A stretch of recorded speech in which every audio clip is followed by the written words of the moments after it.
Hey everybody, welcome back. My name's Charles. Today we're heading to my uncle's. We are going to start working on our cradle for our sailboat, our 38-foot Catalina there. It's been a very hectic few weeks. The summer has disappeared. The end of the season is approaching very rapidly.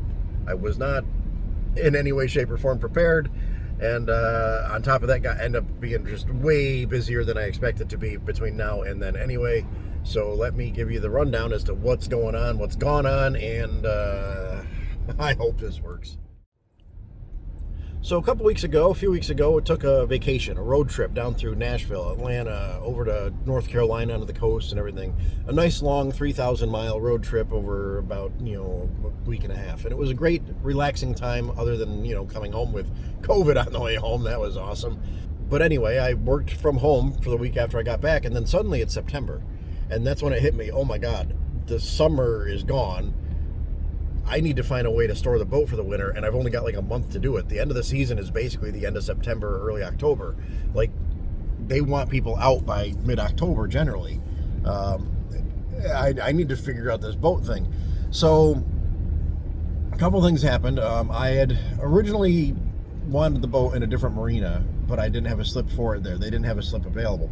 So that's why I'm at the marina I'm at now. But my plan was always to try to get in the Southern Marina. And I had told them when I asked them in the springtime and they said we don't have anything available, I said, okay, but I still want to store the boat there for the winter.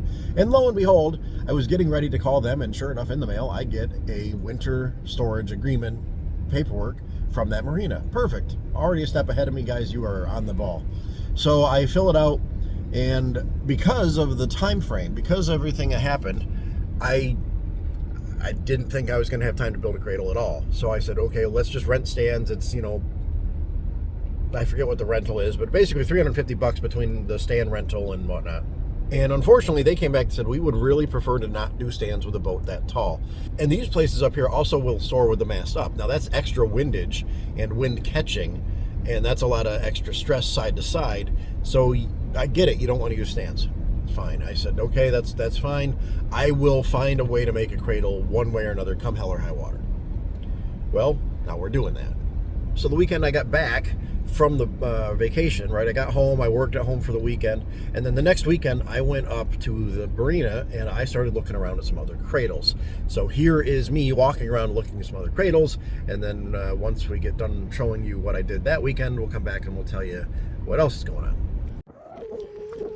All right, sorry about the wind noise, but we've made it to the marina, and we're just going to run right over here and start checking on some of the cradles here in the yard. And the reason we're going to do that is there's no boats on them yet. But some of these things are probably pretty well set up for larger boats. And I can tell that because some of these have a ridiculous number of pads on the side. So for example, we look at this one here. This is a fairly large cradle. And you can see how it is set up. So you've got, looks like, 8-inch channel on the bottom and across the base. And then you've basically got a tubular support, basically like a jack stand. And then on the top, you've got your screw and jack pad. So it's just like that. Now if we walk over to this one, this is a low 30-foot hunter. And this cradle, honestly, this one I'm not a fan of, only because it's not blocked up all the way in the middle. But this to be 4-inch channel.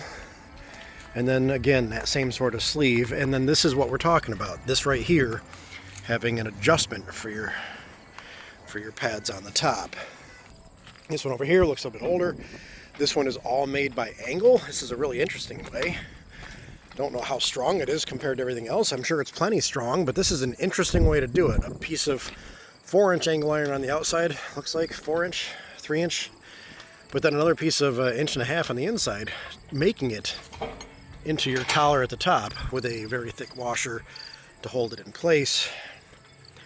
It's a pretty interesting design there. Let's come take a look at this one over here. Again, very narrow beam as far as the cradle goes.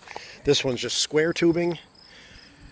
And then the top there, I think this is basically the same way. Like if we come under here and look, same sort of thing where they basically made a box section there. I mean, as long as it's welded solid, I don't see why that wouldn't work.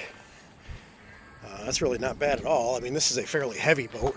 And again, one thing with the cradles is the keel. I mean, look at how much that is bowing. There really should be extra support there. That should have been vertical, or there should have had like an eye vertical underneath it to keep that from doing exactly what it's doing. This is a full keel though. Really, in a perfect world, this would have been a little forward more, really.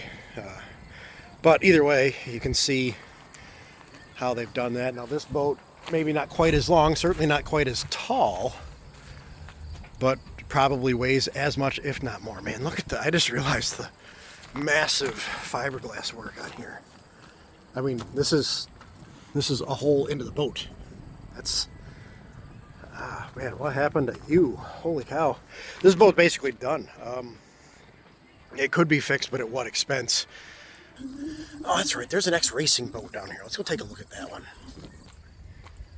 It's crazy how many parts are laying around in boats like this. Like, these boats haven't seen water. They haven't seen the time of day in forever. Here's an interesting one. This one's probably more akin to what mine's going to need to be. This is a very high draft boat. So you can see behind me how tall this is. This is akin to my boat, pretty much. So you can see they did the same thing here, where they used angle and then boxed the angle on the inside. Probably the most cost-effective way to do it. And as long as you've got enough support, I don't see why there would be a problem in that. Now, this is that racing boat I was talking about, which is really cool because if you noticed, here's a rudder, or I guess we should call it a foil. And there's one back there. This is the bow of the boat. What the hell? I forget exactly what it's called. If I can remember the term, I'll put it on the screen. But it's really interesting. It's a dual foiling thing back in the early days before like foils were a thing. Basically, it was designed that as the boat was heeled over on an angle, this foil would work in tandem with the rudder to almost lift the bow of the boat out of the water a little bit more to reduce the drag and make it faster. It was really cool. So we did decide that that's what we're going to do cradle-wise. We are going to go with a C-channel base and then angle iron uprights, which is fine. The last couple weekends have been kind of hectic. I've still got the house in Oxford that I'm still trying to not only get ready for Halloween for that stuff, but also just in general cleanup, because I have a roll-off over there and I'm trying to get as much cleaned up as I can, but trying to weed in time to figure this boat thing out in the middle of all of this. And we even got rid of the Jeep pickup truck. And fortunately, the person that did take it seems like they do want to actually continue the project and make it into an off-roader. They have some other axles and some other stuff that they want to work on. I've told them, look, motor's seized, yada, yada, yada. But they came and picked it up last weekend, which was great. I spent the other day of last weekend going and getting the house cleaned up. Also, that was good. But now we have to get the steel thing done. Now, I did have a recycler that I was hoping to get some steel from. I got a quote from him. It was like $680 or so.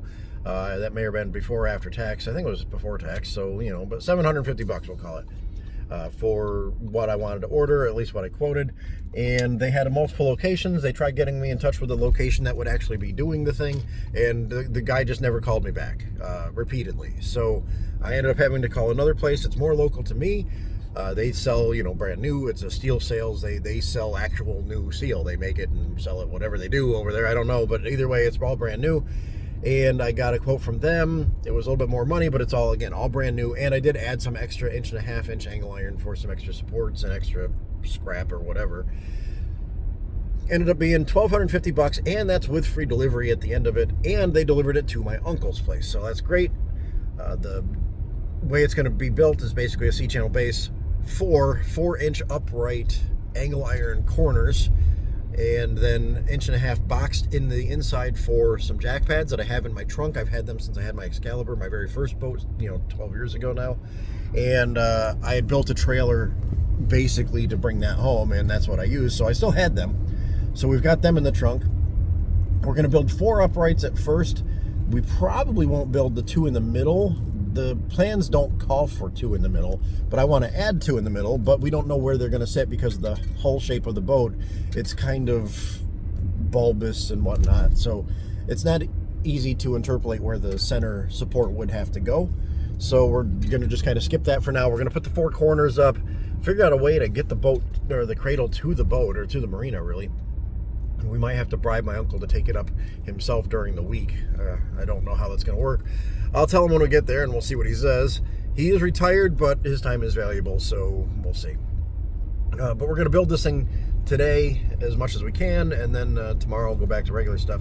It's been a really busy thing, because the other thing too is next weekend I'm moving the boat, but I'm actually out in Lake Placid Thursday, Friday, Saturday. So I have to make a 5-hour trip back over to the boat after I work Saturday up there. I'm working remotely. We get to the boat on Saturday evening, and then Sunday need to move the boat.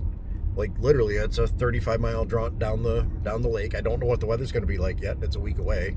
Hopefully it's the right wind direction and goes quick. So yeah, it's going to be kind of a trick there. So we need to get the cradle there before then, because they're only going to keep the boat there. I mean, they're going to pull the boat out within a week after I get it there. So I don't know. We'll figure this all out as we go. But at least for now, we need to go build this cradle so it's ready to go. So apologies for the welder noise outside. My uncle's actually welding the inside channel.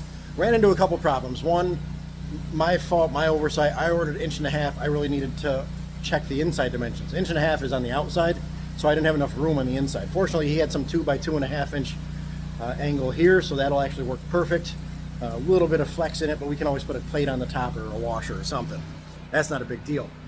We have made the decision that we're going to cut everything that we need here, kind of dry fit everything, and then we're going to take everything. Since his welder has a motor on it, it's a generator welder, or whatever you want to call those things. But anyway, his welder doesn't need a generator. It's got one on it. Like, it's electric, it's gas powered, right? So we can take his generator up. So the plan is we're actually going to load everything up after everything's been cut and dry fit. We're going to load everything up and take it up to the marina today and actually assemble it up there. I guess we'll have to just paint it while I'm there, I guess. I don't know. But anyway, we're going to do that now. So we got everything kind of laid out. You can see we've started laying out the base. We're just going to have to cut off a couple of feet to do it, but we're getting everything cut up and prepped. So it'll only take us another probably half hour to do that, and then we're on our way.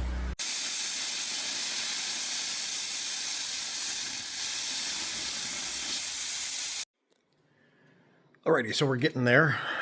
We are just now cutting out some plates for the top of the pad mounts. So we have our 4x4 angle, which is, now that I'm looking at it, seems overkill. And then we've got some of the angle on the inside. But because we use 2 by 2.5, there's a little bit extra room one way or the other. So we don't want the pads to be able to do this within that. So we're going to just cut out some plates. Basically, we're making big washers, 3x3 with an 1.5 inch hole in them. And then that way they can sit under the pad. The pad will have basically a collar to go on. If we get there and we decide we want to tack it together, we'll just tack it together. It's not a big deal. Again, we'll have everything up there. So we're just cutting these out, and then this is the last things we need to cut. Then we're going to load everything up, all of the steel back onto the trailer, my uncle's trailer, and we're going to take this up to Sodas. It's about an hour away from here, and then we'll lay it all back out, weld her together, and then go get dinner or something, I guess. Anyway, we're getting there. It's only 11 o'clock, so we've only been working for 2 hours, so it's coming together nicely.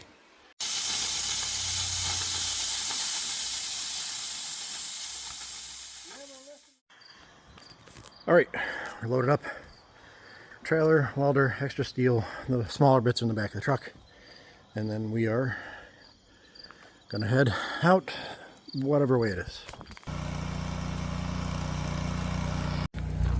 All right, so as you can see, my uncle behind me is working on welding the cradle up here now that we're here. I just wanted to walk around and look at some more of these other cradles. So, Jesus, I thought my boat had a deep draft. Oh crap, this thing is massive. So not only is it really built, and this thing is huge, but I mean, you're talking 7 foot to the bottom of the boat, and that's not even counting to the draft. So I don't know what boat goes on here, but holy crap, that's a big boat.